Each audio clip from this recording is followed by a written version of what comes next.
LOP बाहर है, देश से सदन से बाहर है, तो भगोड़ा मोदी अंदर है सदन के। पूछिए नरेंद्र मोदी से कौन सी एकजुटता की बात करते हैं। जिस ईरान से हमारे अच्छे खासे संबंध थे, जिन देशों से, रसिया से हमारे अच्छे संबंध थे, वहाँ से आपने बिगाड़ लिया।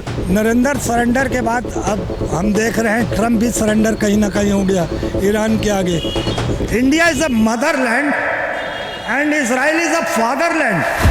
उसी फादरलैंड की क्या हालत की है ईरान ने, ये सारा देश देख रहा है। धरती माँ तो हमारी माँ हो सकती है, दूसरे देश का राष्ट्रीय अध्यक्ष हमारा बाप कैसे हो सकता है, ये मुझे नहीं समझ में आता। मगर डेट पे डेट, तारीख पे तारीख, तारीख पे तारीख, तारीख। अब कब तक तारीख देते रहोगे भैया? अगर आप यूजीसी में स्वर समाज का समर्थन करते हो तो आप दलितों के दुश्मन हो जाते हो, ओबीसी के दुश्मन हो जाते हो। अगर ओबीसी और एससी एसटी का समर्थन करते हो तो आप स्वर समाज के दुश्मन हो जाते हो। ऐसे में आपको समझना पड़ेगा नरेंद्र मोदी, तुम सिर्फ और सिर्फ नफरत की सत्ता करते हो, हिंदू मुस्लिम की सत्ता करते हो। तुम्हारी बेटी ले जाएंगे, तुम्हारा मंगलसूत्र ले जाएंगे, रोहिया आ जाएंगे तो तुम्हारी दो भैंस, कांग्रेस आ जाएगी तो तुम्हारी दो भैंस में एक भैंस ले जाएगी।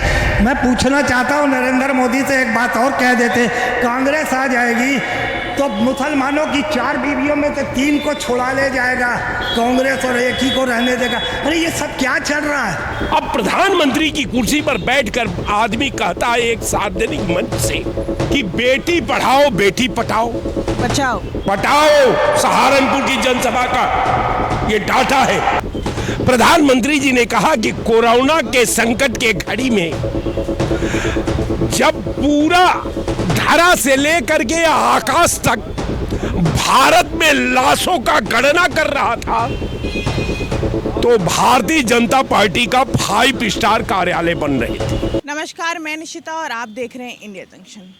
जैसे कि ईरान और इजराइल का युद्ध बहुत दिनों से चल रहा है, तो ऐसे ही कल संसद में मोदी जी ने बोला कि जैसे कोरोना के टाइम पे एकजुट होकर हमने इस पूरी प्रॉब्लम से बाहर हम निकले थे, वैसे इस समय भी जो परेशानियां आएंगी इससे हम बाहर निकलेंगे। तो क्या ये एकजुट होने से महंगाई पे कोई असर पड़ेगा या आम जनता की जेब पे कोई असर पड़ेगा? आइए आम जनता से ही पूछते हैं। तो सर, कल जैसे संसद में मोदी जी ने बोला कि मतलब जैसे कोरोना के टाइम पे हम लोग एकजुट होकर सब, मतलब हम लोग ने सारी परेशानियों से हम बाहर निकले थे, वैसे ये जो ईरान और इजराइल का युद्ध चल रहा है, इससे अगर आगे कोई परेशानियां खड़ी होती हैं तो हम फिर एकजुट होकर बाहर निकलेंगे। तो इससे आम जनता पे की जेब पे कोई असर पड़ेगा कि नहीं पड़ेगा? पड़े या ना पड़े, जेब पे असर पहले तो ये बता देते हैं कि जब एलओपी बाहर है, देश से, सदन से बाहर है, तो भगोड़ा मोदी अंदर है सदन के। सदन के अंदर मोदी है क्योंकि एलओपी नहीं है। तो ये डर उसका दर्शाता है कि वो शायद इसी समय का इंतज़ार कर रहा था कि राहुल गांधी जी वहाँ पर ना हो और वो सदन में जाएं, और जैसा कि उसका हमेशा से रहता है मन की बात करना, वो एकजुटता की बात कर रहा है। पूछिए नरेंद्र मोदी से कौन सी एकजुटता की बात करते हैं। जिस ईरान से हमारे अच्छे खासे संबंध थे, जिन देशों से, रसिया से हमारे अच्छे संबंध थे, वहाँ से आपने बिगाड़ लिया और एकजुट होने की बात करते हैं। कोरोना तो आपने ताली थाली से भगवा दिया था, ये तो देश की जनता ने देखा था। अब ताली थाली बजवा के ईरान इराक का युद्ध भी रुकवा, ईरान और इजराइल का युद्ध भी रुकवा दो। अरे क्या चल रहा है तमाशा नरेंद्र मोदी तुम्हारा?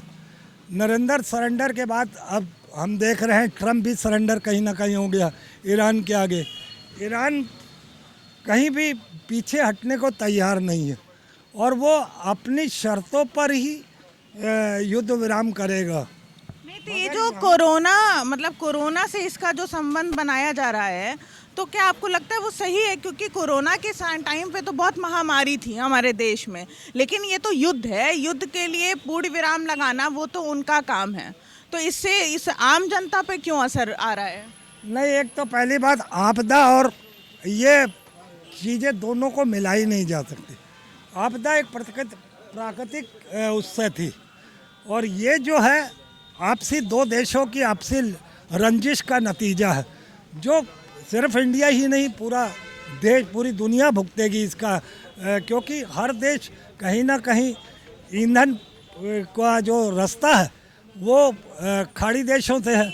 तो सभी देशों को प्रभावित करता है। यहाँ मगर सवाल ये है कि देश चला कौन रहा है? ट्रंप चला रहा है, इजराइल का बेंजामिन नेतन्याहू चला रहा है, या फ्रांस के लोग चला रहे हैं? कौन चला रहा है समझ में नहीं आ रहा है। तो आपको लग रहा है मोदी देश नहीं चला रहे हैं, ये इनके इशारों पे चल रहे हैं?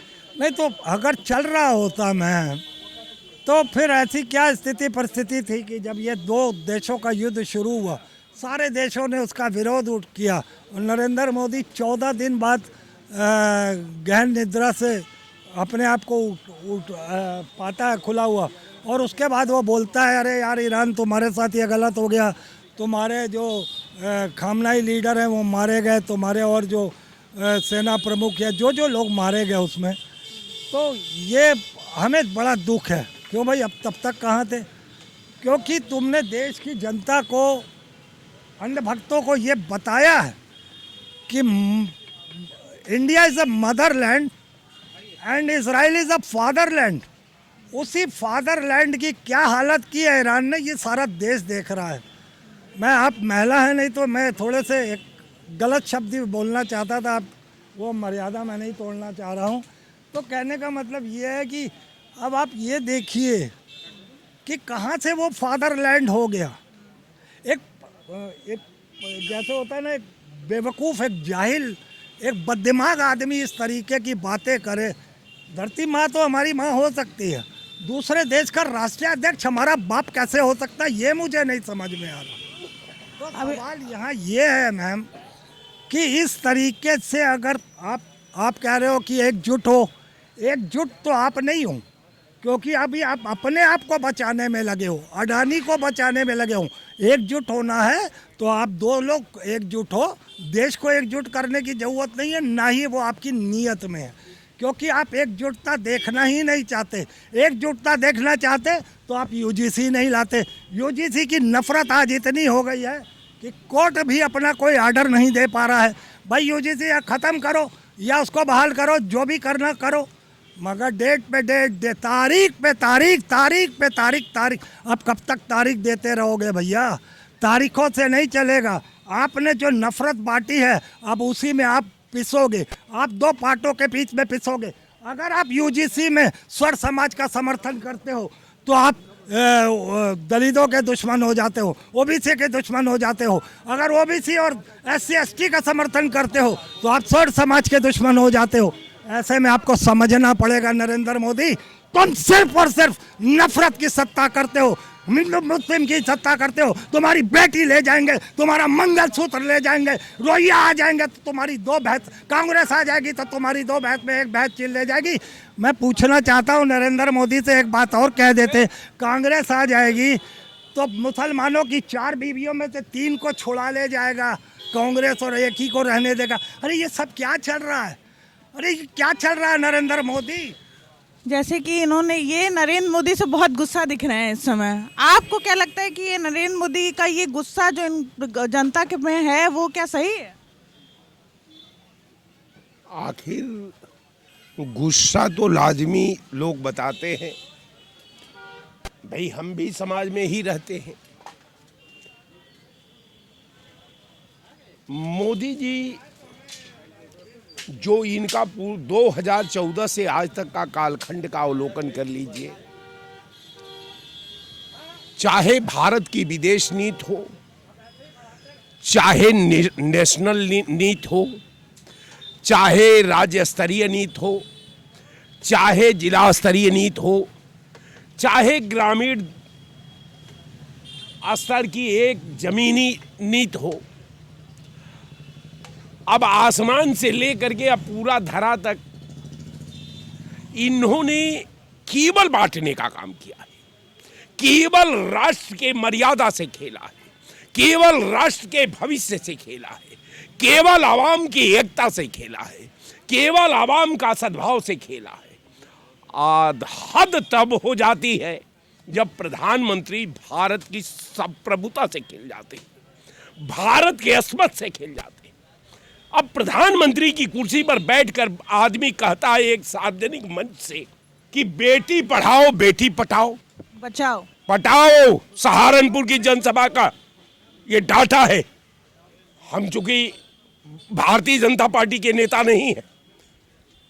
अब आप समझिए कि आप प्रधानमंत्री हैं, आप देश के मुस्तकबिल हैं, आप देश के पहचान हैं, आपके कंधे पर देश का भविष्य है, आपके कंधे पर राष्ट्र की एकता है, आपके कंधे पर हिंदुस्तान की बाजार है। अगर गैस नहीं आया, पेट्रोल नहीं भारत में एंट्री कर रहा है, तो प्रधानमंत्री जी इजराइल 2 दिन पहले युद्ध से कैसे चले? नहीं, लेकिन वो तो ये कह रहे हैं कि हमारे पास पर्याप्त साधन है, मतलब पेट्रोल भी है, गैस भी है, हमारे पास पर्याप्त साधन है। लेकिन जो कोरोना के टाइम पे जैसा हम लोग एकजुट होकर सब कुछ हम लोग ने संभाला था, वैसे अगर ये ईरान और इजराइल की वजह से कोई दिक्कत आती, युद्ध की वजह से आती है, तो हम उसको संभालेंगे, फिर जनता एकजुट हो। बिल्कुल सही बात उन्होंने, प्रधानमंत्री जी ने बड़ा लॉजिकल बात कही। प्रधानमंत्री जी ने कहा कि कोरोना के संकट के घड़ी में जब पूरा धरा से लेकर के आकाश तक भारत में लाशों का गणना कर रहा था, तो भारतीय जनता पार्टी का 5 स्टार कार्यालय बन रहे थे। आसमान घाट भी बिलख गई थी, बादल में घटा लग गई थी, लाशों की भरमार चल रही थी। आप भाजपा का 5 स्टार कार्यालय का निर्माण कर रहा था। पूरे भाजपा का लॉकडाउन में जितने कार्यालय, हजारों हजार कार्यालय बनवा लिया भारतीय जनता पार्टी ने। वो विपदा कैसी थी? क्या विपदा इसलिए बुलवाई गई कि भारतीय जनता पार्टी का कार्यालय का निर्माण होगा और लोग मरते रहेंगे? यही लॉकडाउन था। आप कह रहे हैं कि मतलब ये जो कोरोना का महामारी आया था, ये मतलब बीजेपी का कुछ इससे लेना देना था? बीजेपी का लेना देना नहीं। जब लाशों की भरमार हिंदुस्तान में, गंगा का नदी पट गया, आसमान घाट में लाश रखने का जगह जब नहीं थी, तो दुनिया पीड़ा से कराह रही थी, भारत पीड़ा से कराह रही थी, लेकिन भारतीय जनता पार्टी अपने कार्यालय का निर्माण कर रही थी। ये तो उपलब्धि है, महारत है उसके बाद। अब रह गया गैस और पेट्रोल की कमी। आप भी कह रही हैं कि साहब हिंदुस्तान में गैस और पेट्रोल की कमी नहीं है मैडम। आप हम नहीं, ऐसा वो कह रहे हैं। वो कह रहे हैं तो ठीक है, आपने सवाल पूछ लिया, तो मैंने अगर आप ही को पार्टी बना दिया तो कोई अपराध नहीं है। सवाल आपका है, इसलिए पार्टी तो आप ही रहेंगी।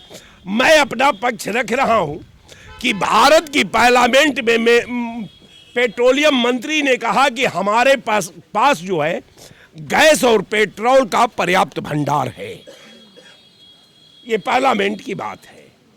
तो जब पार्लियामेंट में पर्याप्त भंडारण का बात करने वाली भारतीय जनता पार्टी के मंत्री, ये लखनऊ में गैस 2-2 हजार का सिलेंडर ब्लैक से मिल रहे हैं, लोग खरीद रहे हैं, बच्चे, परिवार जो है, माँ और बाप उसके अपने छोटे बच्चे को लंच नहीं दे पा रहा है, लोग मजबूर है रोटी खाने के लिए, और ये गैस कहाँ चली गई?